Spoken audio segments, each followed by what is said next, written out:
दुनिया इसी पे बात कर रही है। वेनेजुएला पर अमरीकी हमले को एक न्यू वर्ल्ड ऑर्डर के तौर पर देखा जा रहा है। अमरीकी सदर डोनाल्ड ट्रंप ना सिर्फ अमरीकी हमले का दिफा कर रहे हैं बल्कि दीगर ममालिक पर चढ़ाई का पूरी लिस्ट एक उन्होंने बयान कर दी है।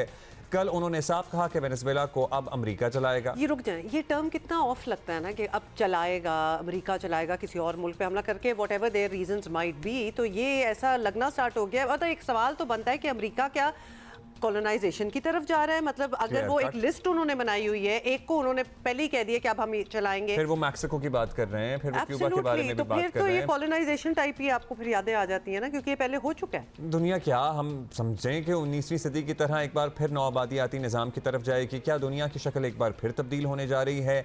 चीन, रूस, ईरान की भी उन्होंने बात की थी बाय द वे।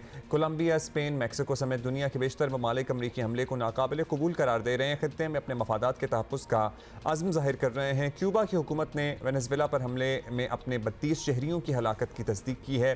अमरीकी कार्रवाई को मुजरिमाना करार दिया है। इन हालात में ऐसे खदशात का इजहार भी किया जा रहा है कि अमरीका के दीगर ममालिक पर मुमकिना हमलों से तीसरी आलमी जंग छिड़ने का इम्कान है। मतलब इसको मुस्तरद तो बिल्कुल नहीं किया जा सकता, because where are they going? या तो बिल्कुल अपना स्टांस क्लियर करें कि क्या मकसद क्या है।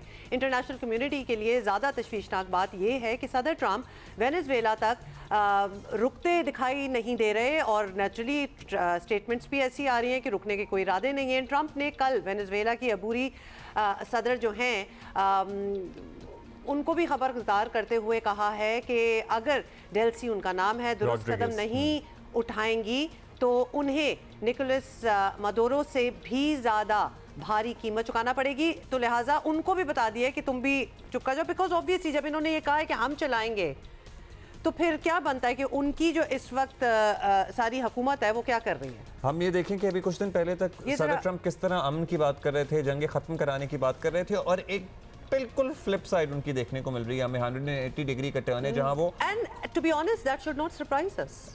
ये जरा सुने, मुख्तलिफ ममालिक पर चढ़ाई की बात कर रहे हैं, सुने। तो वो जिस फ्लिप की हम बात कर रहे थे वो आपने खुद ही सुन लिया होगा। डॉक्टर मलिहा लोधी साहिबा ने हमें ज्वाइन किया है, सीनियर सफारतकार है। डॉक्टर साहिबा, ये हम समझना चाह रहे हैं कि इधर ये बात जा किधर रही है।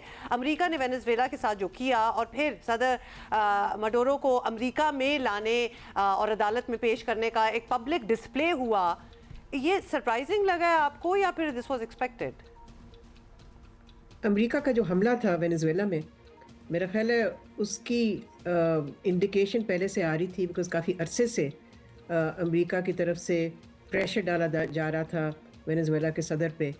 और फिर ट्रंप इंतज़ामिया की नेशनल सिक्योरिटी स्ट्रेटजी जो उन्होंने शाया की कुछ अर्सा पहले, बल्कि हाल ही में, उसमें तो क्लियरली ये दिया है कि भाई एक गोल अमेरिका का ये होगा कि जो वेस्टर्न हेमिस्फेयर है, जिसमें कि ज़ाहिर है वेनेजुएला वेस्टर्न हेमिस्फेयर में है, अमेरिका का जो बैकयार्ड समझा जाता है, वहाँ पर सिर्फ अमेरिका की ही चलेगी और अमेरिका अपनी डोमिनेंस वहाँ इस्टेब्लिश करेगा।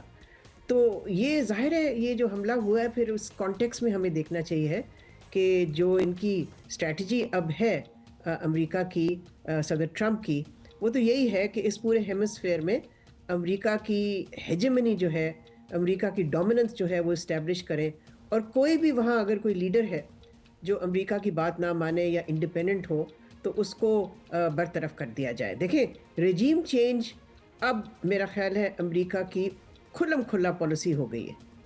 खुल्लम खुला ये पॉलिसी है तो वेनेजुएला का मुस्तकबिल तो चलें जो भी हो वक्त बताएगा। ट्रंप साहब दीगर ममालिक को भी ऐसी ही धमकियाँ दे रहे हैं। अब ट्रंप की रिवायत यही रही तो वो धमकियों पर अमल दरामद भी आपको करते हुए नज़र आ रहे हैं। आपको लगता है कि इसके बाद मैक्सिको का नंबर आ सकता है, कोलंबिया वगैरह, और ईरान को भी लपेट रहे हैं साथ साथ इस गुफ्तगू में? धमकियाँ तो सदर ट्रंप दे रहा है, लेकिन जो चीज़ सामने आई है साफ, वो ये है कि एक ऐसा शख्स जो अपने आप को अमन का सदर कहता है, मैं तो समझती हूँ कि वो जंग का सदर है। वो तो सिर्फ हमले पे यकीन रखता है, और इस तरह के थ्रेट्स करना मुख्तलिफ मुल्कों को, ना सिर्फ 3-4 साउथ अमेरिकन, लैटिन अमेरिकन मुल्कों को उसने थ्रेटन किया है, साथ साथ फिर से ये बात दोहराई कि मैं ग्रीनलैंड पे भी कब्ज़ा कर लूँगा। तो देखें, इस सारी सूरत हाल में क्लियर है कि अमेरिका इस वक्त बिल्कुल धज्जियाँ उड़ा रहा है इंटरनेशनल लॉ का, इंटरनेशनल रूल्स का, और वो ये दिखा रहा है दुनिया को कि मैं किसी चीज़ को मानने को तैयार नहीं, मैं जो चाहता हूँ वही करूँगा। लेकिन ये जो भी कुछ एक्शंस ले रहा है अमेरिका, उसका ज़ाहिर है ब्लो बैक तो होगा। देखें रेजीम चेंज कहाँ नहीं की उन्होंने, कितनी जगह की उन्होंने। उसके नताइज क्या निकले अमेरिका के लिए? ख़राब निकले ना। इराक देख लें, अफ़गानिस्तान देख लें, लिबिया देख लें, हर जगह यहाँ इन्होंने रेजीम चेंज की ना। लेकिन उसका फ़ायदा क्या हुआ अमेरिका को? कुछ हुआ फ़ायदा? नहीं, नुकसान हुआ। तो मैं समझती हूँ एक रेकलेस कोर्स पे सदर ट्रंप जो है he is embarked upon a reckless course which will be very very dangerous not just for the world but for America itself. Reckless तो डेफिनेटली है, बस वो हमें डर ये है कि सारे आपस में एक दूसरे को देख के ये करना ना शुरू कर दें, क्योंकि अमेरिका जिस तरह से दोबारा कलोनियलिज्म जैसे काम कर रहा है, ये 60-70 साल पुरानी वाली एक्सरसाइज हमें लग रही है। ऐसी रिवायत को वापस लाया गया तो क्या दीगर आलमी पावर्स भी ऐसा सब कुछ कर सकती हैं? मतलब if you can't stop them join them वाली बात भी हो सकती है। कहाँ आपको क्या लगता है डॉक्टर मलिहा कि बात कहाँ जाके रुकेगी? पहले तो ये कि ये अमेरिका की पुरानी आदत है, रिवायत है, और साउथ अमेरिका में तो उन्होंने बार बार 40 के करीब उन्होंने इंटरवेंशंस किए हैं पिछले एक सेंचुरी में। मुख्तलिफ मुल्कों में उन्होंने लीडर्स को असैसिनेट किया, मुख्तलिफ मुल्कों में उन्होंने हुकूमतों को बरतरफ किया।